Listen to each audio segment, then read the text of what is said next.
Vibrant music teaching. Proven and practical Tips, strategies, and ideas for music teachers. This is episode 68 of the Vibrant Music Teaching podcast. I'm Nicola Canton, and in this show I'm sharing how you can get started teaching preschool piano lessons.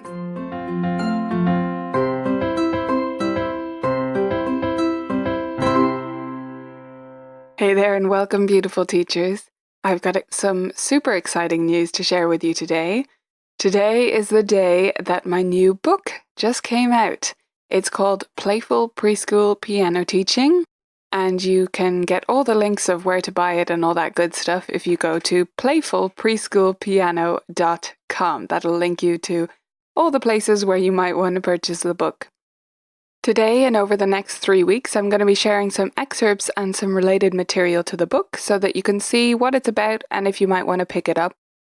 If you're not teaching preschoolers and you don't think you'll ever want to do that, then you may want to skip these episodes, but I actually believe you could still learn something, and you're welcome to listen in even if you've no intention of ever purchasing the book. But I think it involves a lot of great tips that would be good for teaching any level, any age of student.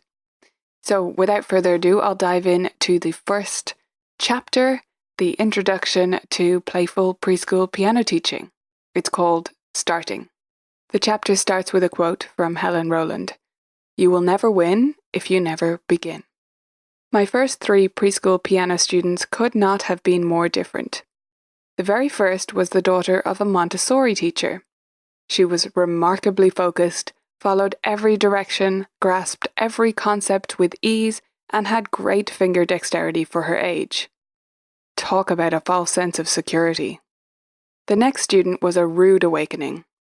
He did not seem to understand any of the activities I had planned, wouldn't stay on task, and couldn't really use a crayon, let alone play piano keys with each of his fingers individually. The third was very bright, well-behaved, and capable, but, to put it mildly, did not take a shine to me.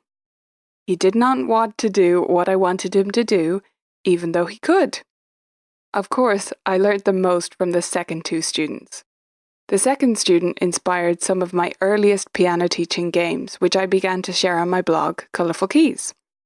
He taught me to break down concepts into smaller parts than I knew existed, and gave me insights into teaching techniques that I could use with students of all ages. The third taught me a simple but vital lesson about relationships, which we'll discuss in the copying chapter. Starting with a diverse view. I'm the youngest of 5 siblings, and my mother says that each time she had a child, she expected them to be similar to one of her other children. When she had her second child, she was astonished that he was nothing like the first. The third was completely different to the first 2, and the fourth was yet again unique. The 5th was me, of course, and since I'm the only girl, I think she was expecting something different at that time. My mum is being a bit tongue-in-cheek when she explains this, but her point is that even within the same family, with one pool of genes, it is pretty amazing that children can be so different in temperament, personality, likes, and dislikes. If you tried to teach the same piano lesson in exactly the same way to each one of us at age 4, you would have a mess on your hands. There would be leg jiggling and wriggling from some, and overwhelm from others. Some lessons would be pure chaos, and others would be sluggish to the point of sleepiness. Chances are not one of these lessons would be what you would consider successful, unless you got very lucky.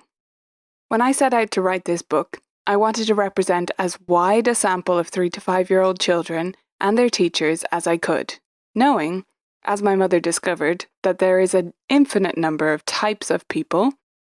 That's why, as part of my research, I reached out to 3 wonderful preschool piano teachers from 3 different continents to discuss their experiences of teaching tiny fingers to play piano.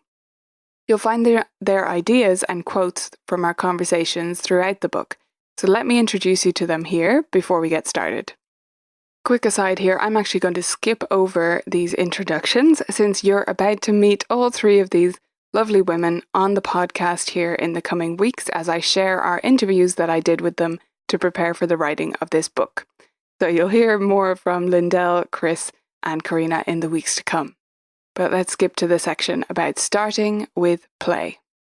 If you don't read a single word of the rest of this book, I hope you do, of course, but if you don't, I hope you will read and digest the playing chapter. Play should be in everything you do with your preschool students. Play is how they understand the world, and including playfulness, and a bit of silliness too if you're up for it, is your surest route to success with your young students. Whenever you feel the urge to ask your preschool piano student to please concentrate because this is important, I want you instead to ask yourself whether they're having fun and exploring music. If the answer is yes, they are learning, just maybe not in the way you expected them to. And rather than trying to control their pathway to learning, we should focus on controlling our urge to control. We'll talk more about effective play-based teaching strategies in the playing chapter. Starting to ing. As you scan the contents page of this book, you may notice something a little unusual. Every chapter's title ends with an ing. I've chosen these active words because that's what preschool piano teaching should be. Active. We need to keep things moving to teach these little ones effectively, and this book will guide you through how to do that in 3 important stages. In part 1, we'll focus on getting ready to teach preschool students. This includes making decisions about your lesson formats, equipment, and fees, but we'll also look at getting into the right mindset for teaching these wee ones by putting aside your preconceptions about what piano teaching should look like so that you can start with a clean slate. The largest section of the book, part 2, is devoted to specific things you and your preschool students will be doing in your piano lessons. Playing, sitting, moving, seeing, copying, reading, singing, listening, and creating. Because I wanted this book to be stupendously practical, in these chapters you will find not only guidelines but specific examples that will help you to apply these teaching activities and strategies in your own lessons. In part 3, we'll look at what happens outside of your preschool lessons to make them successful. Home practice, performances, and the planning you need to do to fit all the activities together. I have also put the focus in this book firmly on the ing because I want you to get out there and do. This book is not a philosophical exploration of the best ways to teach piano to preschoolers in theory. None of these ideas mean anything if you don't put them into practice. You don't need to try them all out at once, but you do need to try them. If many of these ways of teaching are new to you, just try one new thing at a time. Then, when you're ready, come back and pick another one to try. I hope at the end of this book you will feel confident and well equipped to go into your preschool piano lessons. Give new ideas a go and find out what works for you and your students.